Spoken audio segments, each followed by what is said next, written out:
passe la parole à la salle pour les questions.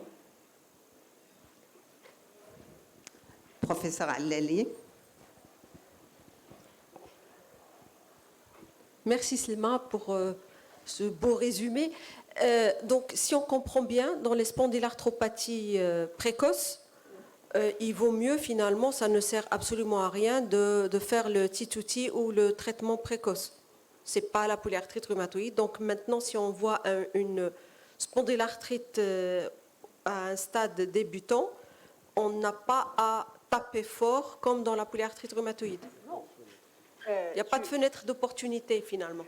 C'est très difficile de parler de fenêtre d'opportunité. Le délai diagnostique des spondylarthropathies, il est en moyenne de 8 ans. Donc ce travail a essayé de voir, lorsqu'on traite tôt, on a une rémission sans médicaments pendant combien de temps.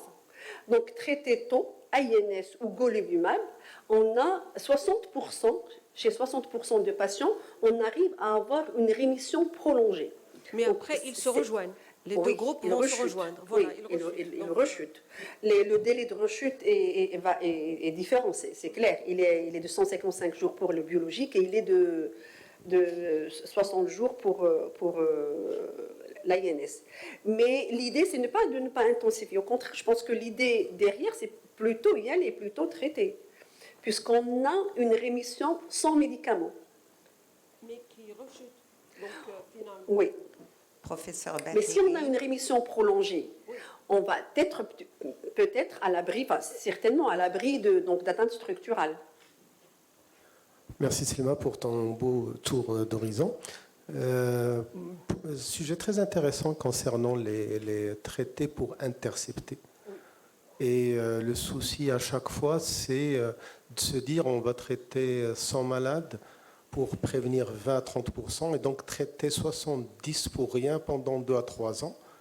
Et on a toujours cet écueil actuellement pour se dire, est-ce que nous, même, on est convaincus, parce qu'on sait qu'en traitant 100 patients 3 ans, 4 ans, etc., bon, peut-être qu'on va prévenir la PR chez 10 ou 20, mais on sait qu'on va traiter par métaux 80 ou 70% qui ne vont rien faire en 3 ans, 4 ans. Oui, justement. Ben, merci, c'est une excellente question. Le treat early, le protocole d'étude, qui inclut toutes les arthralgies ACPA négatives, tous les patients qui avaient des arthralgies cliniquement suspectes et qui étaient négatifs à l'ACPA, c'était un grand lot où il y avait des patients qui n'allaient jamais développer la polyarthrite rhumatoïde. Donc pourquoi intercepter une PR? Parce qu'ils avaient un faible risque d'évoluer vers la polyarthrite rhumatoïde. Alors ce travail s'est dit qu'on va, dans ce grand lot, sélectionner les patients qui ont un risque accru de développer une polyarthrite rhumatoïde. Et c'est ceux-là qui ont été traités. Mais chez ceux-là, le risque est de 20 à 30%. Même chez ceux-là, le risque en 2-3 ans, il est à 20 de 30%. C'est-à-dire qu'il y a 70% qui, même sur ce groupe à haut risque, qui ne vont pas développer de polyarthrite rhumatoïde. C'est-à-dire conceptuellement, dans la tête du prescripteur, quand on va arriver à ça, on va se dire, oui, mais si on propose, on sait qu'on traite par excès 7 à 8 sur 10. Alors, donc, ça dépend de... Moi, je le vois la moitié vide ou la moitié pleine. Si je traite une année et j'intercepte, enfin, une année de traitement par méthotrexate, c'est une année par méthotrexate, et que j'intercepte 30%, c'est une bonne chose.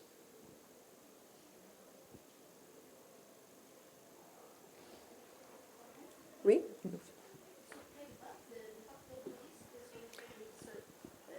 C'est la famille. Oui.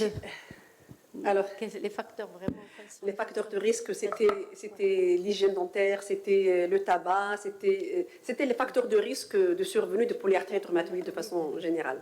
Et en fait, les auteurs ont publié un article avant ce travail pour la stratification du risque.